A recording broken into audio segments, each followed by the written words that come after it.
राधे राधे, हरे कृष्णा। कैसे हो आप सभी लोग? आशा करती हूँ आप सभी परम मंगल में होगे, स्वस्थ होगे, अच्छे होगे। भर भर के आप लोगों के कमेंट्स आए कि दीदी राधा अष्टमी के बारे में बता दीजिए, राधा अष्टमी के बारे में बता दीजिए। तो वीडियो मुझे बहुत समय पहले ही बनानी पड़ रही है। राधा अष्टमी का व्रत, पहली बात, राधा अष्टमी का व्रत कब है? 22 तारीख या 23 तारीख। देखिए, अष्टमी तिथि जो प्रारंभ हो रही है वो 22 तारीख को दोपहर को 1 बजे के आसपास हो रही है। अब मेरे को इतना नहीं बता रही मैं कि 1:05 पे या 1:10 पे, इतना आपको कुछ करना नहीं होता, ठीक है ना। काम की बात ही बेसिकली करी जाए तो 22 तारीख को राधा अष्टमी प्रारंभ हो रही है दोपहर को 1 बजे, और 23 तारीख को राधा अष्टमी 12 बजे के आसपास विश्राम हो जाएगी। भारत में हर त्योहार उदय तिथि के अनुसार बनाया जाता है, और जो भी त्योहार भगवान विष्णु से रिलेट होता है वो उदय तिथि के अनुसार, अर्थात सूर्य उदय जिसमें होता है। उदय तिथि क्या होती है? जिस तिथि में सूर्य उदय हुआ होता है उस तिथि को ही माने रखते हैं। तो 23 तारीख को बहुत धूमधाम से राधा अष्टमी का व्रत रखा जाएगा। राधा अष्टमी का व्रत अगर आपने जन्माष्टमी करा है, तो फिर अगर आपने राधा अष्टमी ना करी तो जन्माष्टमी का व्रत अधूरा माना जाता है। जैसे कि आप वैष्णो देवी गए और भैरव बाबा के पास नहीं गए तो वैष्णो देवी की जो यात्रा होती है वो आधी अधूरी मानी जाती है। ठीक इसी प्रकार अगर आपने जन्माष्टमी का व्रत किया है और राधा अष्टमी का व्रत नहीं किया तो जन्माष्टमी का जो व्रत होता है वो आधा अधूरा माना जाता है, क्योंकि राधा कृष्ण दो एक हैं, अंतर नहीं निषिद्ध, ये दोनों एक ही हैं। राधा और कृष्ण, इनमें कुछ भी अंतर नहीं है। आप लोगों को पता है कितनी समानता है इनमें। लोग बिहारी जी जाते हैं, लोग राधा वल्लभ जाते हैं, लोग वृंदावन जाते हैं, भक्त पूरे वृंदावन में घूमते हैं और बोलते हैं राधे राधे। दर्शन बिहारी जी के, कन्हैया जी के कर रहे हैं और बोल रहे हैं राधे राधे। तो अगर आपने जन्माष्टमी का व्रत करा है और राधा अष्टमी का व्रत नहीं करा तो आपका जन्माष्टमी का जो व्रत है वो आधा अधूरा माना जाता है। जन्माष्टमी के व्रत के साथ आपको राधा अष्टमी का व्रत जब आप रख लोगे तब आपको जन्माष्टमी के व्रत का संपूर्ण फल मिलेगा। देखिए, जन्माष्टमी का व्रत रखने से हमें अनंत गुना एकादशी के व्रत रखने का फल प्राप्त होता है। ठीक इसी प्रकार से राधा अष्टमी का व्रत रखने से हमें अनंत गुना जन्माष्टमी का व्रत रखने का फल प्राप्त होता है। तो सोचिए कि राधा अष्टमी के व्रत की महिमा कितनी है, कितनी समानता है ना दोनों में। भगवान श्री कृष्ण का जी का जन्म कृष्ण पक्ष में हुआ था अष्टमी तिथि को, जिसको जन्माष्टमी बोलते हैं, रात्रि के 12 बजे हुआ। राधा रानी का जन्म शुक्ल पक्ष की अष्टमी को हुआ था, जिसको राधा अष्टमी बोलते हैं, दिन के 12 बजे हुआ। एक का जन्म रात्रि के 12 बजे हो रहा है, एक का जन्म दिन के 12 बजे होता है। राधा जी श्री कृष्ण जी से 11.5 महीने बड़ी थी, ऐसा गर्ग संहिता में वर्णन आया है और स्कंद पुराण में भी वर्णन आया है कि राधा जी श्री कृष्ण जी से 11.5 महीने बड़ी थी। और कहीं कहीं पे मैंने ऐसे साधु संतों के मुख पे सुना है, ऐसा मैंने किसी टेक्स्ट में नहीं सुना कि कहीं कहीं पे ऐसा वर्णन आया है कि राधा जी श्री कृष्ण जी से 5 साल बड़ी थी। ऐसा कहीं कहीं पे वर्णन आया, मैंने किसी टेक्स्ट में नहीं पढ़ा, ये केवल मैंने साधु संतों के मुख से ही सुना है।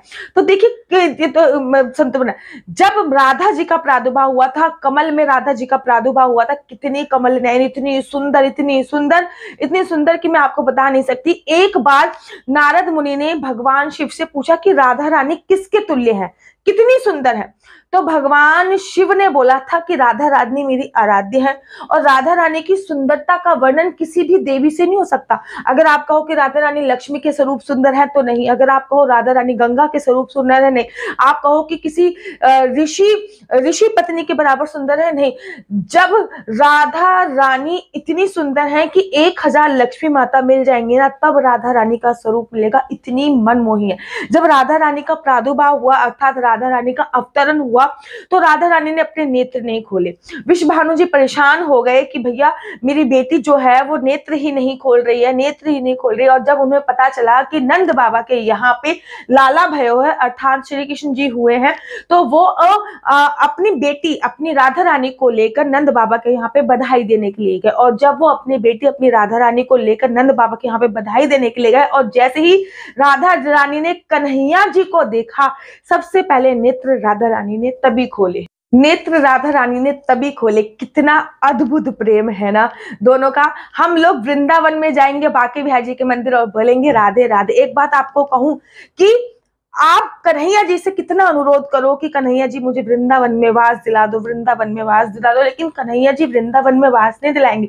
लेकिन अगर आपने राधा रानी को मना लिया तो डेफिनेटली आपका वृंदावन में वास मिल जाएगा। बड़े सारे लोग पूछते हैं दीदी वृंदावन में वास कैसे मिलेगा, वृंदावन में वास।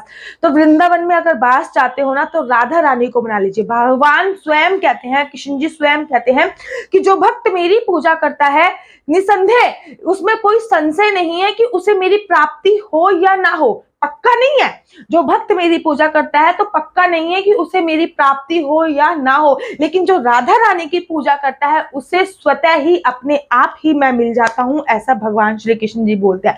राधा रानी की पूजा कभी भी भगवान श्री कृष्ण जी के बिना नहीं करी जाती है। तो पूजा की विधि भी मैं आप लोगों को अगली वीडियो में बताऊंगी कि कैसे पूजा करनी है। इस वीडियो में मैंने मात्र और मात्र आपको इतना बताया है कि राधा अष्टमी का जो व्रत रखा जाएगा वो 23 तारीख को रखा जाएगा। राधा जी का जो व्रत होता है, राधा अष्टमी का जो व्रत होता है वो 3 तरीके से रखा जाता है। ये भी मैं बता देती हूँ 3 तरीके कौन कौन से होते हैं। पहला तरीका होता है कि आप दोपहर को 12 बजे तक व्रत रखिए। सुबह से आपने व्रत प्रारंभ किया 23 तारीख को, दोपहर को 12 बजे आपने व्रत रखा, अर्थात व्रत करने के बाद वृंदावन में ऐसा बेसिकली होता है। व्रत करने के बाद आप लोगों ने क्या किया, 12 बजे राधा रानी को स्नान करा दिया, पंचामृत से पूजा विधि कर दी और अपने व्रत का विश्राम कर दिया। दूसरा तरीका होता है तारों को अर्घ देके, जैसे कि जन्माष्टमी में चांद को अर्घ देके, चांद को जल देके व्रत का विश्राम किया जाता है, ऐसे ही राधा अष्टमी पे तारों को अर्घ देके व्रत का विश्राम किया जाता है। और तीसरा तरीका होता है अगले दिन नौमी तिथि वाले दिन व्रत का विश्राम करना।